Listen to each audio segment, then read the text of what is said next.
The silver tray trembled in Eleanor Hartley's hands as she navigated through the crush of perfumed bodies in the Duke of Ashbourne's ballroom. At 23, she was far too old to be serving wine at society gatherings, but her family's descent into poverty had left her few options. Her father's gambling debts had consumed their modest estate, and now Eleanor worked as a hired servant at the very balls where she once might have danced.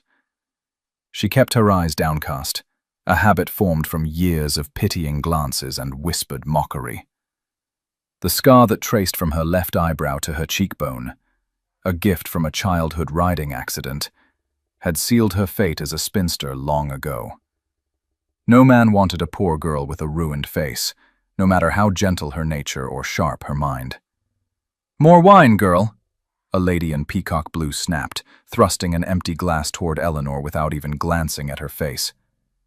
Eleanor was invisible here, just another pair of hands to serve the beautiful people who danced and laughed and lived.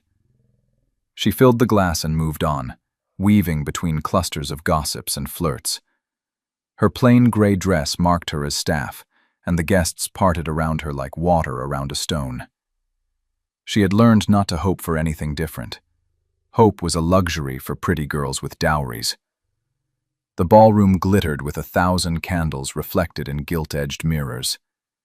Crystal chandeliers cast rainbow prisms across the polished floor where couples whirled in perfect rhythm. The music swelled, violins and cellos creating magic that Eleanor could feel but never touch. She had loved dancing once, before the accident, before poverty, before she understood what the world thought of girls like her. "Did you see Lady Catherine's gown?" a woman near Eleanor whispered to her companion. 30 yards of silk, they say." The Duke barely glanced at her. "He glances at no one," the friend replied. 2 years since his wife died, and he remains cold as winter stone. Some say his heart died with her.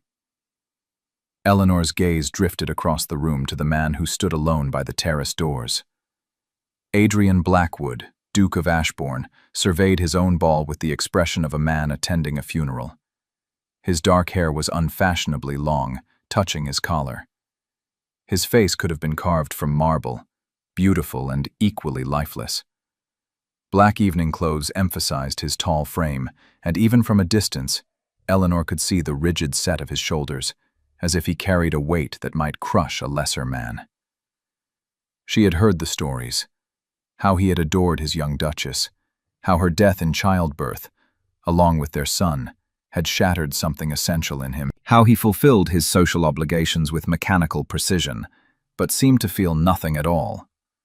The ton whispered that the Duke of Ashbourne had become a ghost haunting his own life. Eleanor understood something about ghosts. She felt like one herself most days, moving through a world that refused to see her. She turned toward the refreshment table to collect more wine bottles, but her worn slipper caught on the edge of a carpet. Time seemed to slow. The tray tilted. 6 crystal glasses filled with deep red wine slid inexorably toward disaster. Eleanor lunged forward, trying to right the tray, but succeeded only in redirecting the catastrophe. The wine arced through the air in a crimson wave. It splashed across pale silk and dark wool, across powdered wigs and jeweled necklaces. It drenched the Duke of Ashbourne's lap. The music stopped. Conversation died. 300 aristocrats turned as one to stare at the clumsy servant girl who had just humiliated the most powerful man in the room. Eleanor's face burned hotter than the candles overhead. Wine dripped from the empty glasses still clutched on her tray. More wine soaked the Duke's impeccable black breeches, turning them darker still, spreading across his thighs in an unmistakably intimate pattern. Your Grace, Words failed her. What apology could possibly suffice? The Duke looked down at his ruined clothes, then up at Eleanor. His eyes were gray, she noticed with odd clarity. Gray as a winter storm. But where she expected fury, she saw only a flicker of something that might have been surprise, as if he had forgotten that unexpected things could still happen to him. "Fetch cloths," someone hissed at Eleanor. "Quickly, you stupid girl." Eleanor's hands shook as she set down the tray. She pulled the plain linen towel from her apron, the one she used to catch drips and wipe spills, and dropped to her knees before the Duke without thinking. She had to fix this. She had to make it right. Her family could not afford for her to lose this position. She pressed the towel against his thigh, trying to blot the wine before it stained permanently. The cloth grew sodden immediately. She moved to his other thigh, pressing and dabbing, desperately trying to absorb the spreading wet. "Please, Your Grace, I am so sorry," she whispered, still working frantically with the cloth. Her scar felt like it was burning, marking her as the clumsy, ruined thing she was. "Please, it was an accident. I will pay for new clothes somehow, I promise." "Stop." His voice cut through her panic, low, rough, as if he rarely used it. Eleanor froze, the cloth still pressed against his thigh. She became suddenly, horrifyingly aware of where she was kneeling, of what it looked like, of how her hands rested on his legs, on the hard muscle beneath the wet fabric. She looked up at him, terrified. His gray eyes met hers, and for a moment, neither of them moved. His face remained impassive, but something in his gaze sharpened, focused. He was actually seeing her, she realized. Not as a servant, not as a scarred spinster, but as a person, kneeling before him with fear and desperate hope warring in her expression. "Use your hands," he said quietly. "The cloth is useless now." Eleanor's breath caught. Surely she had misheard. "Your Grace?" Her voice emerged as barely a whisper. "Your hands," he repeated, his tone unchanged, but his eyes never leaving hers. "Use them to clean what you have spilled." The ballroom remained frozen in shocked silence. Eleanor heard her own heartbeat pounding in her ears. This was a test, she realized. A punishment designed to humiliate her before everyone who mattered. He would make her debase herself, and then he would dismiss her without reference, and her family would starve. But she had no choice. Eleanor set aside the sodden towel. Her hands trembled as she placed them against his thigh, feeling the wine-soaked fabric and the firm muscle beneath. The wine was already growing sticky. She wiped upward, then down, trying to clear the moisture with her bare palms. Heat flooded her face. She had never touched a man like this, had never been close enough to smell cologne, sandalwood and something darker, or to feel the subtle tension in another person's body. Her inexperienced hands moved clumsily across his thighs, following the trail of wine, aware of every eye watching her shame. But when she dared glance up again, the Duke was not looking at the crowd. He was watching her hands with an expression she could not read. His jaw had tightened. A muscle ticked in his cheek. His own hands gripped the arms of his chair, as if he needed to anchor himself. "Enough," he said finally, and his voice sounded strained. Eleanor snatched her hands back and scrambled to her feet, swaying slightly. She could feel wine and embarrassment coating her skin. "I am so sorry, Your Grace," she managed again. "Please, You will come to Ashbourne Manor tomorrow," he said, cutting off her apology. His eyes had returned to their usual flat coldness, but she saw his chest rise and fall with deep breaths. 10 o'clock. We will discuss recompense." Recompense. He wanted payment she did not have. Her heart sank. "Your Grace, I have no money." 10 o'clock, he repeated, her hands clenched in her skirts. "To demand payment for your ruined clothes. But as I said, I have no money. I do not want money." He moved around the desk, closer to her, and Eleanor fought the urge to step back. "I want a wife." The words hit her like a physical blow. She must have misheard. "I beg your pardon?" "A wife," he repeated, his tone flat and businesslike, as though discussing a horse purchase. "I need an heir. I require a woman who will fulfill that function without romantic delusions or emotional demands. You need security and status. It is a fair exchange." Eleanor's mind reeled.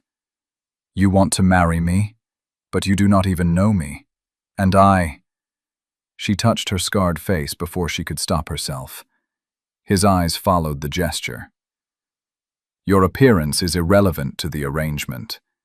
I am not seeking a love match, Miss Hartley. I am seeking a solution to a practical problem." The words should have hurt, but somehow they made the impossible seem almost reasonable. He was not pretending to desire her. He was offering a transaction. "Why me?" she asked, needing to understand. For the first time, something like expression crossed his face. He turned toward the window, presenting his profile. "Because you know what it is to be broken," he said quietly.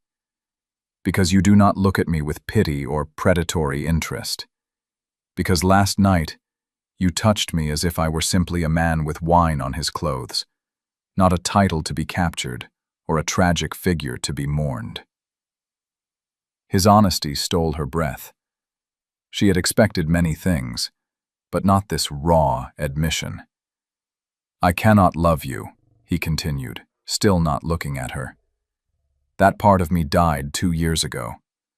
But I will respect you, provide for you, and give you a place in society that you have lost. In return, you will be my duchess and bear my children. No love, no expectations beyond basic courtesy and the marriage bed." The marriage bed. Eleanor's cheeks flamed at the clinical mention of such intimacy. But beneath her embarrassment stirred something she had thought long dead. Hope. To be a duchess. To restore her family's fortunes. To have security and purpose again. "What if I cannot give you children?" she asked. "What if I am barren? Then we will have tried, and you will still be my duchess." He turned back to face her. "I am making this offer once, Miss Hartley. Accept or decline, but know that I will not ask again." She should have felt insulted by his coldness. Instead, she felt oddly safe. He promised nothing he could not deliver. There would be no false hope, no pretended affection that would later curdle into resentment when he realized what an ugly, awkward wife he had chosen. "I accept," Eleanor heard herself say, "but I have a condition." His eyebrows rose slightly, the most surprise he had yet shown. "You will not keep a mistress while married to me," she said, forcing her voice to remain steady. "I will not be humiliated in that way. If you find you cannot tolerate me, if you must seek comfort elsewhere, then grant me a separation first. But do not shame me publicly." Something that might have been respect flickered across his face. "Agreed." "Then yes, Your Grace. I will marry you." He nodded once, as if confirming a business arrangement. "We will marry by special license in 3 days. That will give you time to inform your family and acquire appropriate clothing. My solicitor will provide funds." 3 days. Eleanor's heart raced. 3 days until she became a duchess. 3 days until she shared a bed with this cold, broken stranger. "Thank you, Your Grace," she managed. "Adrian," he said. "When we are private, you may call me Adrian." "Adrian," she repeated, testing his name on her tongue. It felt too intimate, too personal for the man who stood before her like a statue. "You may go now, Eleanor." He used her name without asking permission, claiming that small intimacy as his right. "Mrs. Hendricks will help you with preparations." She curtsied and turned to leave, but his voice stopped her at the door. "Eleanor." She looked back. His gray eyes held hers across the room. "I will not make you happy," he said quietly. "I cannot promise you anything beyond material comfort and social position. If you harbor any romantic fantasies about this arrangement, abandon them now." She thought of all the years she had been invisible, unwanted, pitied, She thought of the weight of her father's shame and her mother's disappointed sighs. She thought of growing old alone, dependent on others' charity. "I stopped believing in fairy stories long ago, Your Grace," she said. "I will not expect what you cannot give." He nodded, but she thought she saw something like regret shadow his features before his mask slid back into place. 3 days later, Eleanor Hartley became the Duchess of Ashbourne in a brief ceremony attended only by the vicar and 2 witnesses. She wore a pale blue gown purchased with her new husband's money, and when she spoke her vows, her voice did not shake. Adrian's hand was warm when it closed around hers, his wedding ring sliding onto her finger with a finality that made her breath catch. He did not kiss her after the ceremony. He simply signed the register, offered his arm, and escorted her to his carriage. Their carriage now, she supposed, though she could not quite believe it. The ride to Ashbourne Manor passed in silence. Eleanor studied her new husband from beneath her lashes. In profile, his beauty was almost painful. Straight nose, firm jaw, the kind of masculine elegance that painters tried to capture. But his eyes remained distant, fixed on something she could not see. At the manor, servants lined up to meet their new duchess. Eleanor tried to remember names and faces, aware of their curious glances at her scar, at her obvious unsuitability for the position. But she held her head high and smiled with genuine warmth at each introduction. She would not let them see her fear. "Mrs. Hendricks will show you to your chambers," Adrian said when the introductions concluded. "We dine at 8. I have business to attend to." He walked away before she could respond, leaving her standing in the grand entrance hall feeling very small and very alone.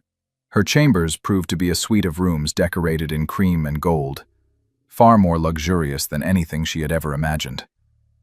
A dressing room connected to a bedchamber dominated by an enormous canopied bed. Through another door she glimpsed Adrian's own chambers, darker, simpler, unmistakably masculine. They would share a connecting door. The thought made her stomach flutter with nerves. Mrs. Hendricks, a stern-faced woman of middle years, supervised as maids unpacked Eleanor's pathetically small collection of belongings. The housekeeper's expression revealed nothing, but Eleanor felt judgment in the woman's silence. "Is there anything you require, Your Grace?" Mrs. Hendricks asked finally. Your Grace. Eleanor was a Your Grace now. The absurdity of it almost made her laugh. "No, thank you, Mrs. Hendricks. Everything is lovely." The housekeeper curtsied and departed, taking the maids with her. Alone, Eleanor sank onto the edge of the bed and finally let herself feel the enormity of what she had done. She had married a stranger. Tonight, she would share his bed, would surrender what remained of her innocence to a man who had promised her nothing but duty. She pressed her hand to her stomach, trying to calm the anxious flutter there. She was not afraid, exactly, just profoundly uncertain of what the night would bring. A knock at the connecting door made her jump. "Yes?" Adrian entered, still dressed in his wedding clothes. His eyes swept over her, impersonal as a physician's examination. "You should rest before dinner," he said. "Travel can be tiring." They had traveled only from the church to the manor, barely 20 minutes. But Eleanor understood he was offering her time to compose herself. "Thank you," she said softly. He nodded and turned to go, but paused in the doorway. "Eleanor." "Yes?" "You need not fear tonight." His voice was low, careful. "I will not hurt you. I will be as gentle as I am able." Heat flooded her face, but gratitude warmed her chest. "I am not afraid," she lied. His expression said he knew it for a lie, but he did not challenge her. "Rest," he repeated, and left her alone. Dinner proved awkward.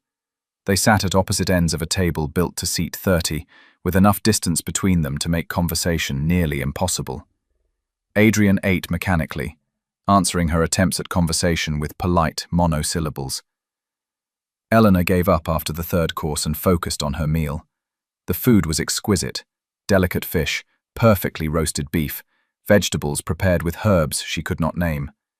She had not eaten so well in years, but each bite felt heavy, knowing what would follow the meal. Finally, Adrian set down his fork. "Would you like more wine?" "No, thank you." "Then I will escort you upstairs." Her heart began to pound. She rose on unsteady legs and took his offered arm. His warmth seeped through his coat sleeve where her fingers rested. She was aware of the solid strength of him, the careful way he matched his stride to hers. At her chamber door, he paused. "I will give you time to prepare. Half an hour?" Eleanor nodded, not trusting her voice. Inside her room, a maid waited to help her undress and don a nightgown of white silk so fine Eleanor could see the shadow of her body through it. The girl braided Eleanor's hair, then departed with a knowing smile that made Eleanor want to hide. She sat on the edge of the bed, hands folded in her lap, and waited. Her scar felt like it was glowing in the candlelight. Would he be repulsed when he saw more of her? Would his cold courtesy crack into disgust? The connecting door opened. Adrian entered wearing a dark silk dressing gown, his feet bare. His hair was slightly disheveled, as if he had run his hands through it. For the first time, he looked almost human, almost vulnerable. His eyes found her on the bed, and he went very still. "You look terrified." "I am not," she lied again.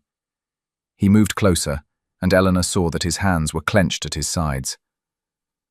"I do not wish to take something you do not want to give," he said quietly. "This marriage requires heirs, but not tonight. Not if you are not ready." His unexpected gentleness made her eyes sting. "I am your wife," she said. "It is my duty." "Duty," he repeated, and something in his voice sounded almost bitter. "Yes, that is what this is." He sat on the bed beside her, careful to leave space between them. Eleanor could feel his heat, smell his scent, the sandalwood cologne and something else, something uniquely him. "May I?" He gestured toward her face, toward her scar. Eleanor's breath caught, but she nodded. His fingers brushed her cheek, tracing the raised line of damaged skin from eyebrow to cheekbone. His touch was feather-light, and his eyes followed the path his fingers made. "Does it still pain you?" "No." The word came out breathless. No one had ever touched her scar with such gentleness. Most people pretended not to see it. "You were in an accident." "A riding accident when I was 16. The horse spooked, threw me into a fence post." The memory still made her flinch. The wound festered. "The doctor said I was lucky to keep my eye." "Lucky," Adrian murmured. His thumb brushed across her cheekbone, just below the scar. "And afterward you were deemed unmarriageable." "Yes." She met his eyes, refusing to look away despite her shame. No man wanted damaged goods. His jaw tightened. Then they were fools. The words shocked her. "Your Grace." "Adrian," he corrected. "And I mean it. Your scar is part of you, Eleanor. It does not diminish you." She wanted to believe him, but years of rejection had taught her otherwise. "You do not need to pretend." He kissed her. The touch of his lips against hers was soft, almost questioning. Eleanor froze in surprise, her mind going blank. She had imagined her first kiss countless times, but never like this. Never with such gentleness from a man who had promised her nothing but duty. Adrian pulled back slightly, searching her face. "Was that your first?" She nodded, unable to speak. Something flickered in his eyes, not quite warmth, but not entirely cold either. "Then I am honored." He stood and offered his hand. "Come, lie down." Her heart hammered as she let him guide her onto the bed. He extinguished all but one candle, leaving the room in soft shadows. Then he lay beside her, propped on one elbow, looking down at her in the dimness. "I need you to understand something," he said quietly. "What happens between us tonight? It is physical necessity, a means to an end. But I will not be cruel to you, Eleanor. I will never be cruel to you." She understood what he was saying. He could not give her love, but he would give her kindness. It was more than she had expected. "I understand," she whispered. His hand cupped her face, thumb brushing her lower lip. "Tell me if you want me to stop." Then he kissed her again, longer this time, and Eleanor felt her body begin to respond to his touch. His hand slid down her neck, across her collarbone, lower. She gasped against his mouth when his palm curved around her breast through the thin silk. "Breathe," he murmured. "Just breathe." Eleanor tried to obey, but her body felt like it belonged to someone else. Someone who arched into his touch, who made soft sounds she did not recognize as her own. He was patient, thorough, making sure she was ready before he finally moved over her, his weight settling between her thighs. "This may hurt," he warned, his voice rough, "but only briefly." She nodded, bracing herself. When he entered her, the sharp pain made her gasp, but he held still, giving her time to adjust. His forehead rested against hers, and she could feel him trembling with the effort of his restraint. "Eleanor," he breathed, and her name in his mouth sounded almost like a prayer. He began to move, slow and careful, and gradually the pain faded into something else. A strange stretching fullness, an odd pleasure building beneath her skin. She wrapped her arms around him, feeling the flecks of muscle in his back, the dampness of sweat on his skin. When it was over, he collapsed beside her, breathing hard. For a long moment, neither spoke. Then Adrian rose and retrieved a cloth to clean them both, his touch impersonal once more. "Sleep now," he said, pulling the covers over her. "Tomorrow we will establish routines."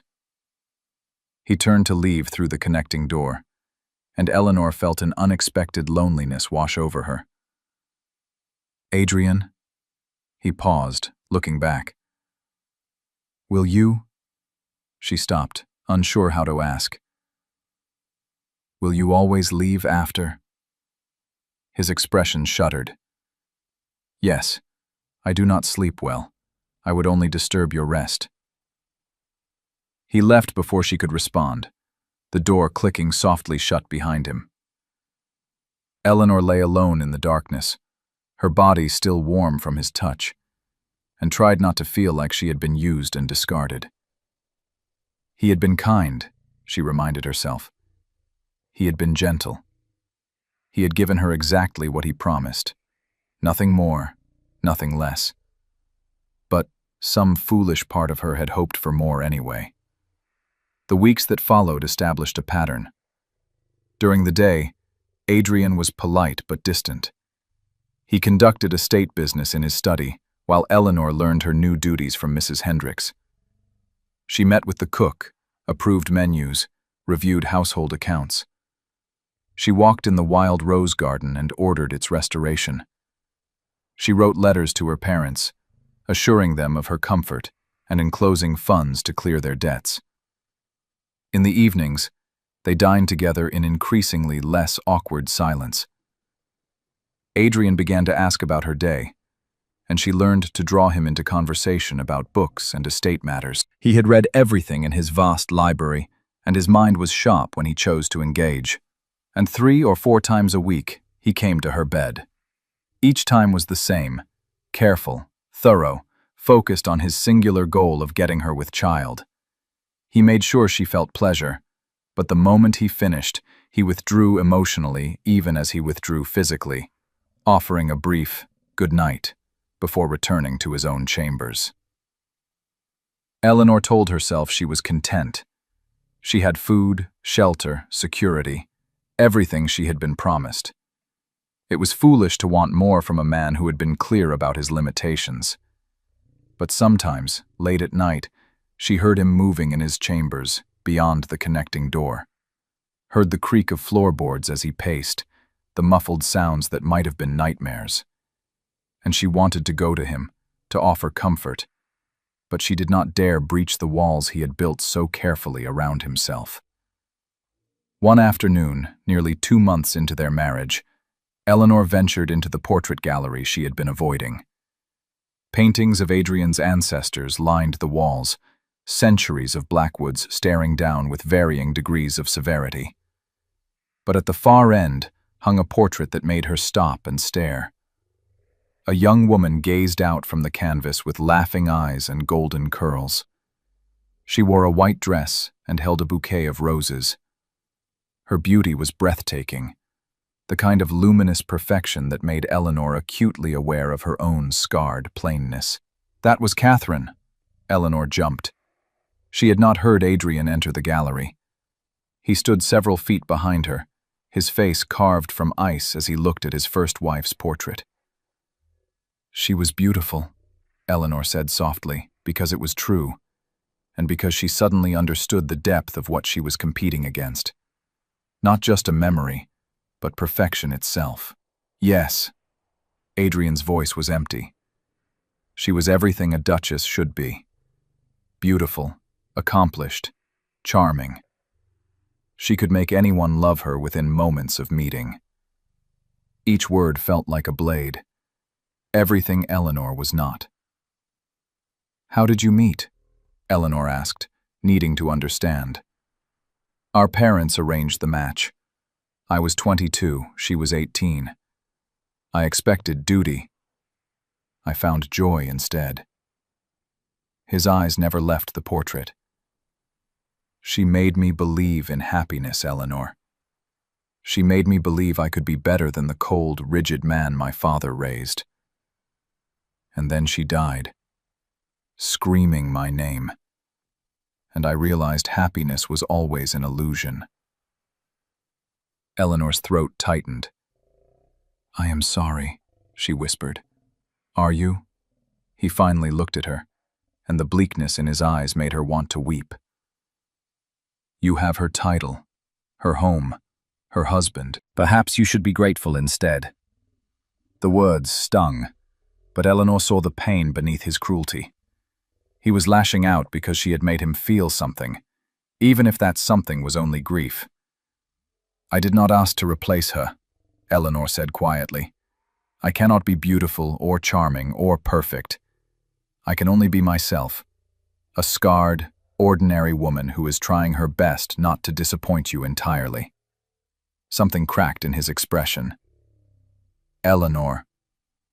"Good afternoon, Your Grace." She walked past him, head high despite the tears burning behind her eyes. She would not let him see her cry. She would not give him that power. That night, he did not come to her bed, nor the next night, nor the one after that. Eleanor lay awake in the darkness, wondering if she had finally pushed him too far, if he regretted marrying such an unsuitable woman. On the 4th night, the connecting door opened near midnight. Adrian stood in the doorway, still fully dressed, his hair wild as if he had been running his hands through it for hours. "I cannot stop thinking about you," he said, and his voice was rough with something that sounded like desperation. "Every moment of every day, you are in my thoughts, and it terrifies me." Eleanor sat up, clutching the blankets to her chest. "Why?" He moved into the room and she saw the anguish on his face. "Because I swore I would never love again. Because loving someone gives them the power to destroy you. Because I am not strong enough to survive that pain twice." "Adrian," she breathed, her heart breaking for him. "I am not asking you to love me." "I know." He sank onto the edge of her bed, his shoulders bowed. "That is what makes it worse. You ask for nothing, expect nothing, and somehow that makes me want to give you everything." She reached out slowly, giving him time to pull away, and laid her hand over his. His fingers were cold, trembling slightly. "I will not hurt you," she said softly. "I promise." He laughed, bitter and broken. "You cannot promise that. Catherine promised that too, and then she died and took my heart with her." "Then perhaps it is time to grow a new one," Eleanor suggested gently. "Not to replace what you lost, but to make room for what you might gain." He looked at her then, really looked at her, and she saw the longing in his eyes warring with fear. "I do not know how," he admitted. "Neither do I," she confessed. "But perhaps we could learn together." He raised her hand to his lips and pressed a kiss to her palm. The gesture felt different from all their previous intimacy, less about duty, more about connection. "You deserve better than a broken man," he said against her skin. "And you deserve better than a scarred woman," she countered. "Yet here we are." That won a ghost of a smile from him. He stretched out beside her on the bed, still fully clothed, and pulled her into his arms. Eleanor stiffened in surprise. He had never simply held her before, but gradually relaxed against his chest. "Tell me about her," she said quietly. "Not the perfect duchess, but the real woman, the one you loved." Adrian was silent for so long she thought he would refuse, but finally he began to speak. "She sang off-key and could not dance without stepping on my toes. She cried at sad poetry and laughed at inappropriate moments during serious conversations. She loved strawberries and hated needlework, and could argue politics with the sharpest minds in London."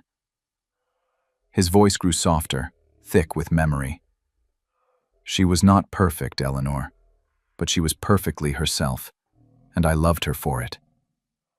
"She sounds wonderful," Eleanor said, meaning it. She was. His arms tightened around her.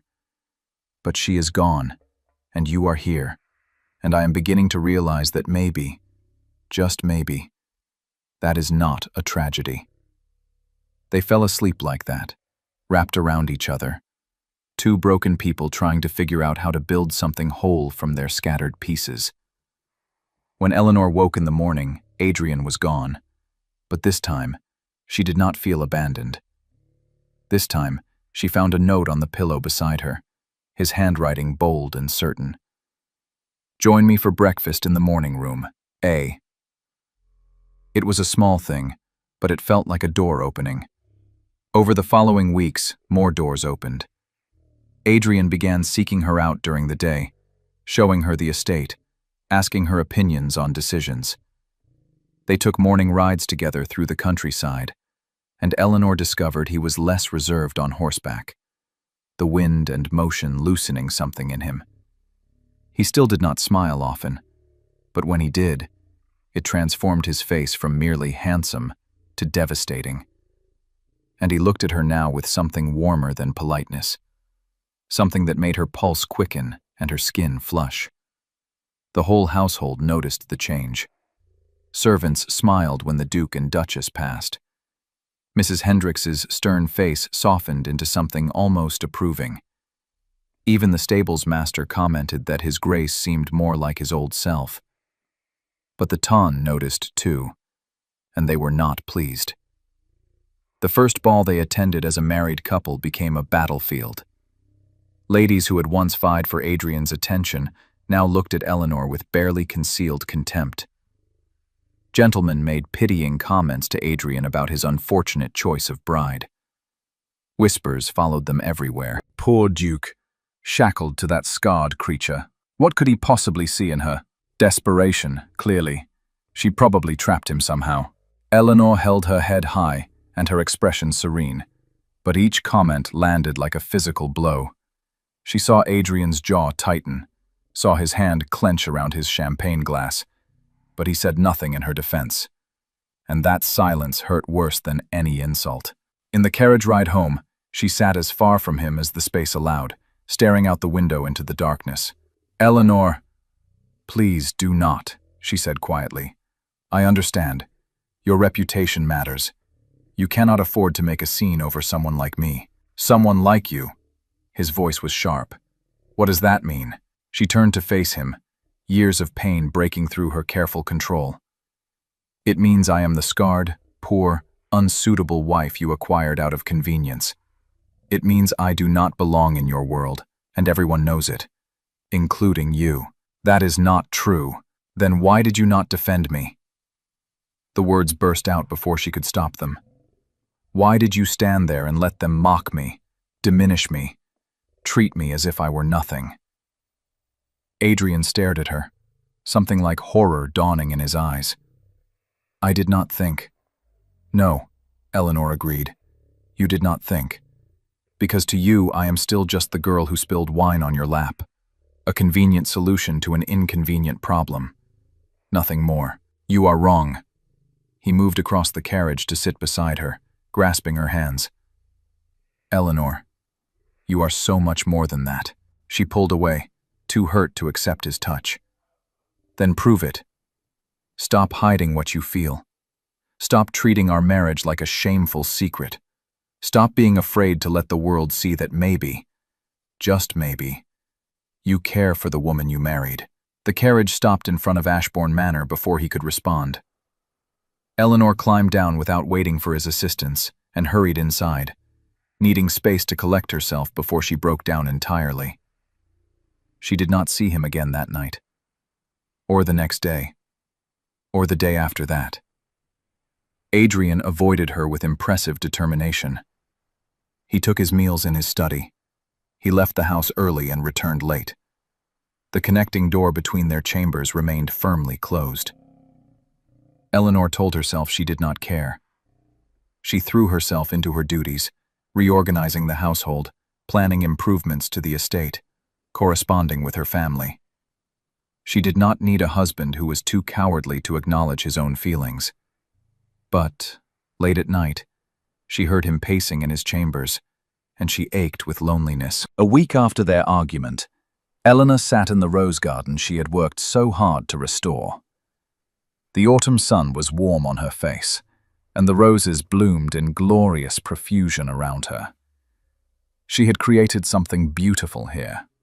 She had made a difference. But she felt hollow inside. Your Grace. Eleanor looked up to find a young man standing at the garden gate. He was handsome in a boyish way, with sandy hair and earnest brown eyes. He bowed slightly. Forgive the intrusion. I am Lord Thomas Weatherby. I was a friend of the late Duchess Catherine. Eleanor's stomach sank, but she forced a polite smile. Lord Weatherby, how may I help you? He entered the garden, his expression sympathetic. I wanted to meet you, to see what kind of woman had captured Adrian's interest after all this time. I am nothing special, Eleanor said honestly. Just a poor girl who needed a husband, and a duke who needed an heir. Do not sell yourself short, Thomas said gently. He sat on the bench beside her, close enough to be familiar but not improper. I have known Adrian since we were boys. I have never seen him look at anyone the way he looks at you. Her heart stuttered. How does he look at me? Like he is afraid to blink in case you disappear. Thomas smiled. Like you are the sun, and he has been lost in darkness for too long.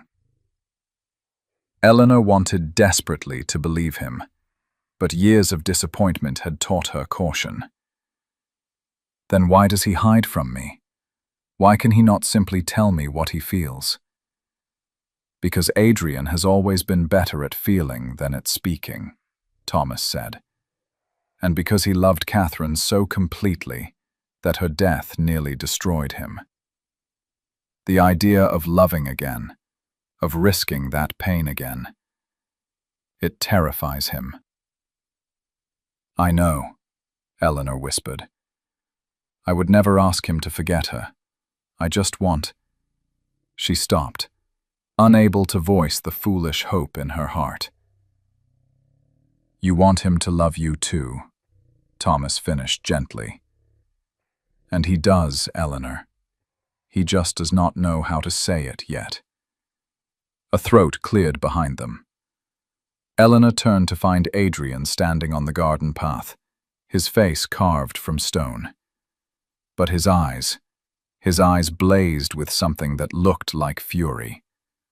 "Lord Weatherby," he said, his voice dangerously soft. "You presume too much familiarity with my wife." Thomas stood quickly, raising his hands in peace. "I meant no offense, Adrian. I only wanted to meet the new Duchess. You have met her. Now leave." The command in his tone made Thomas bow to Eleanor and retreat hastily. Eleanor watched him go, then turned to face her husband. "That was rude," she said. "He was sitting too close to you. He was being kind, something you have forgotten how to do." Adrian's jaw clenched. "Kind. He was practically courting you in my own garden." Understanding dawned.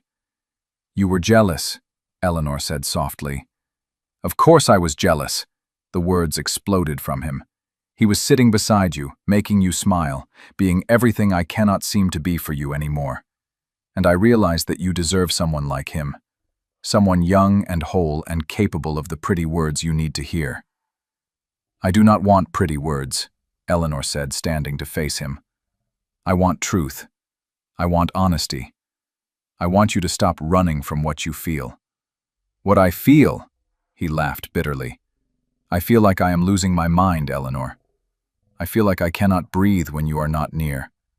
I feel like the past 2 years of carefully constructed numbness are crumbling, and underneath is something so intense it could consume me."